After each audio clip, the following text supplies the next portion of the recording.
Sejam muito bem-vindos aqui ao Joga Simples. O meu nome é Luís Perfeito e hoje trago-vos um vídeo sobre o Futebol Clube do Porto na Liga dos Campeões frente à poderosa Roma, equipa italiana. Mas antes de falar sobre o jogo, eu tenho que colocar aqui um à parte, porque quando eu analiso ou teço comentários sobre equipas portuguesas, eu não tenho o dom da palavra. Não sou eu que digo que aquilo foi feito de uma maneira, aquilo foi feito de outra maneira. Eu não sigo nenhum comentador desportivo, nenhum narrador desportivo, nenhum analista desportivo que vocês ouvem nas televisões.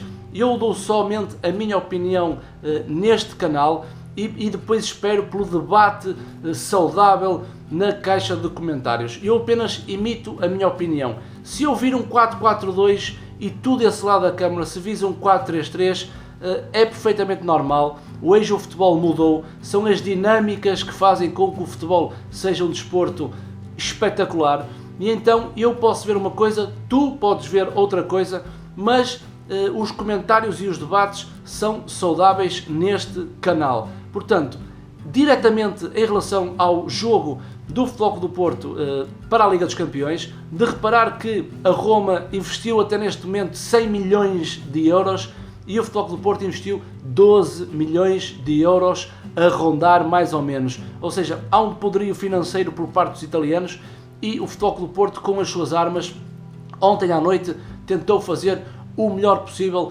num estádio com muita gente, quase cheio o Dragão, e o Futebol Clube do Porto arranca um empate por alguma desorganização da primeira parte sem bola. Na segunda parte consegue o empate, mas alguma desorganização do Futebol Clube do Porto com bola. Mas mesmo assim, por tudo o que o Porto fez na segunda parte, se calhar merecia um outro resultado que não fosse o empate a uma bola. O Futebol Clube do Porto começou com Casillas na baliza, Maxi defesa direito, Teles defesa esquerdo, Marcano, Filipe dupla de centrais, Danilo, André no corredor central, Herrera mais à direita, Otávio mais à esquerda, André Silva e Adrian Lopes na frente do ataque do Futebol Clube do Porto. É uma estrutura sem extremos, não há extremos de raiz.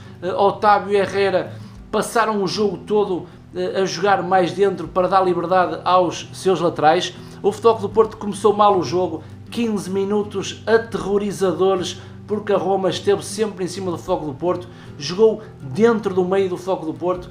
A transição defensiva da Roma foi muito forte, os jogadores do Futebol Clube do Porto estavam meio apáticos, meio lentos, e a Roma conseguia roubar sempre a bola ao Futebol Clube do Porto no seu meio campo. Foi uma Roma que encheu o meio campo do Futebol Clube do Porto, e o Porto nas marcações zonais teve alguma dificuldade. O Porto depois defendia com a sua estrutura num 4-4-2, como vocês podem ver, os dois elementos mais avançados, André Silva e Adrian Lopes, formavam aquela parte mais ofensiva ou mais à frente do terreno do Futebol Clube do Porto, e depois havia uma linha média de Herrera, André, Danilo e Otávio. Ou seja, defendia em 4-4-2. Nesta segunda imagem vocês podem ver a linha defensiva, a linha média e depois os elementos mais à frente, com Maxi, Filipe, Marcano e Alex Teles na primeira linha, que era a linha defensiva, e depois Herrera, André, Danilo e Otávio a formar a linha média. Vocês reparem que o espaço entre os blocos é curto, era um bom sinal para o Futebol Clube do Porto. Parecia que estava muito bem organizado, mas a Roma conseguia sempre uma transição defensiva muito forte e conseguia procurar alguns espaços que o Porto poderia dar entre setores, que na imagem parece perfeito, mas a qualidade dos jogadores da Roma conseguia sempre ter os jogadores a receber bola entre linhas. Depois o Porto não fazia uma pressão alta, não pressionava a primeira fase de construção da Roma. O Porto preferiu descer linhas e bascular sempre no sentido da bola à espera do erro do adversário. Depois, aos 20 minutos, há o golo da Roma. É um lance muito infeliz para Filipe, ou seja, é uma bola parada. Será que o Porto merecia o golo nesse momento? talvez por causa do caudal ofensivo da Roma, e o Porto ainda com grande dificuldade depois na transição ofensiva, porque sempre que o Porto recuperava a bola, fugazmente iria para a zona de finalização, ou seja, o terceiro terço do terreno, e à espera de finalizar. Mas o Futebol Clube do Porto nos primeiros 15, 20 minutos não o conseguiu, sofre o golo de bola parada num autogolo de Felipe. Foi sim uma infelicidade. Porquê? Porque na Champions League um golo fora, a equipa leva vantagem. Perante os seus adeptos e perante tudo aquilo que tinha feito em Vila do Conde, o Futebol Clube do Porto teria que mostrar que queria continuar com aquilo de bom que fez em Vila do Conde, mas sofre golo aos 20 minutos e depois o Porto rapidamente reagiu. Há um lance que um minuto ou dois depois há um cruzamento de Herrera e André Silva não consegue fazer o empate. Mas depois desse lance de André Silva voltou tudo normal, ou seja, a Roma conseguiu ter sempre vantagem sobre o Futebol Clube do Porto, estava em cima do clube do Dragão, mas depois, por volta dos 35 minutos, o Porto altera os comportamentos, como vocês podem ver nesta imagem. Ou seja, Nuno Espírito Santo ordenou os seus jogadores que subissem linhas, pressionassem a primeira fase do adversário. Como podem ver, André Silva, Otávio e Adriano Lopes já estavam a pressionar até o guarda-redes da Roma. A Roma conseguiu ver assim a sua primeira fase anulada, teve algumas dificuldades e foi aí que o Futebol Clube do Porto começou a crescer aos poucos, até que aos 40 minutos há uma expulsão duplo amarelo e o Futebol Clube do Porto, a partir desse momento, começou a tomar conta do jogo, começou a impor o seu futebol. A Roma começou a defender com muitos jogadores atrás da linha da bola e chegámos ao intervalo com alguns indícios que o Futebol Clube do Porto na segunda parte iria melhorar. Mesmo nesta estrutura, num 4-4-2, ainda na primeira parte, o Futebol Clube do Porto houve ali alguma confusão entre o não ter extremos de raiz com os extremos de raízes que atuaram, por exemplo, em Vila do Conde.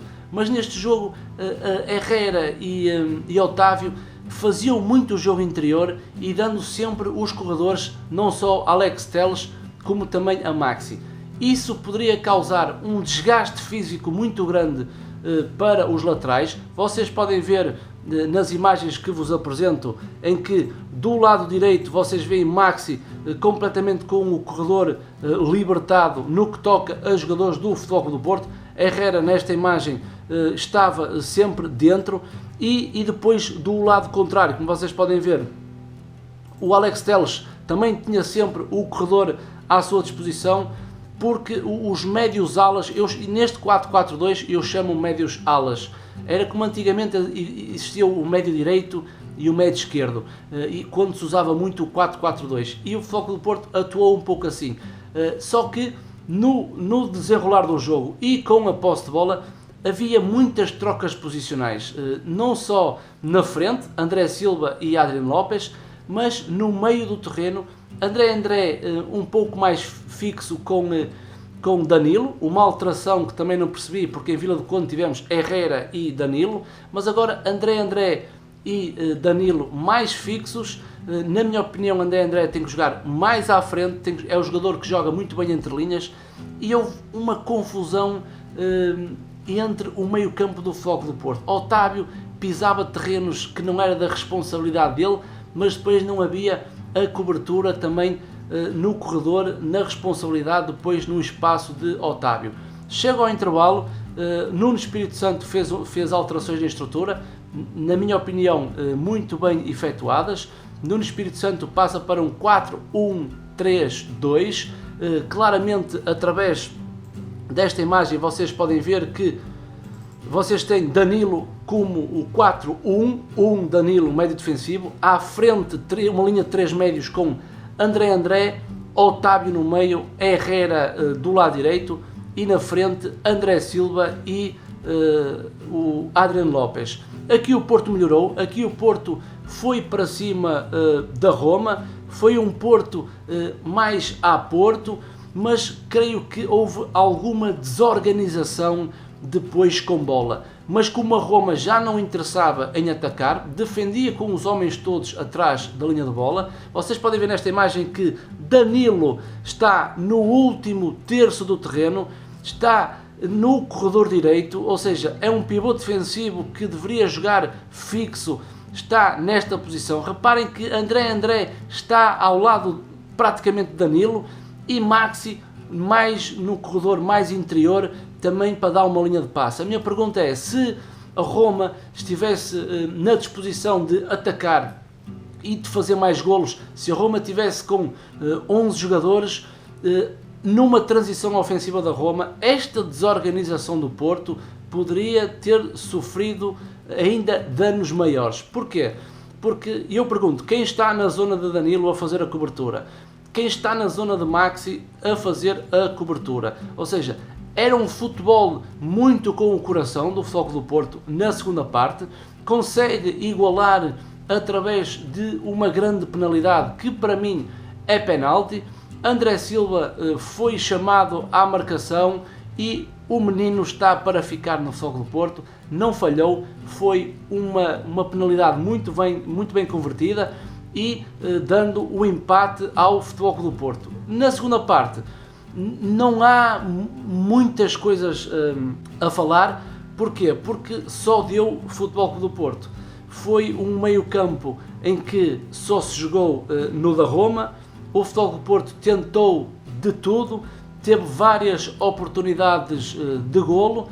Depois o treinador Nuno Espírito Santo acaba por fazer algumas substituições, ou seja, sai o André e entra Laione. Vamos colocar o Laione à esquerda, Otávio e Herrera na frente com Lopes e André Silva. Depois sai Adrian Lopes e entra Corona, ou seja, ele tira um elemento mais avançado e então fica com Danilo como pivô defensivo, à frente Herrera, quis abrir o jogo do Futebol Clube do Porto dando mais largura, Corona de um lado e Laione do outro, e vai encostar ao Otávio, ao elemento mais avançado, André Silva.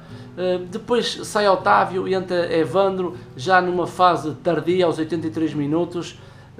Aos 88 minutos há uma oportunidade derradeira de André Silva.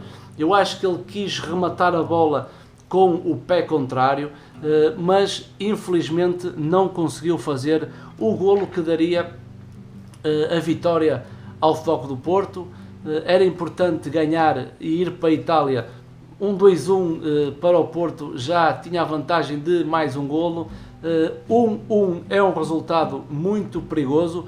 Acho que o Futebol Clube do Porto, quando for à Itália, vai ter que se precaver não só do futebol sem bola e do futebol com bola. Acho que o Porto tem que ser mais organizado com bola. O deambular de posições e as trocas de posições às vezes perde-se a disciplina e depois dá as transições ofensivas para o adversário com mais facilidade e que causa grande perigo à organização defensiva do Futebol Clube do Porto.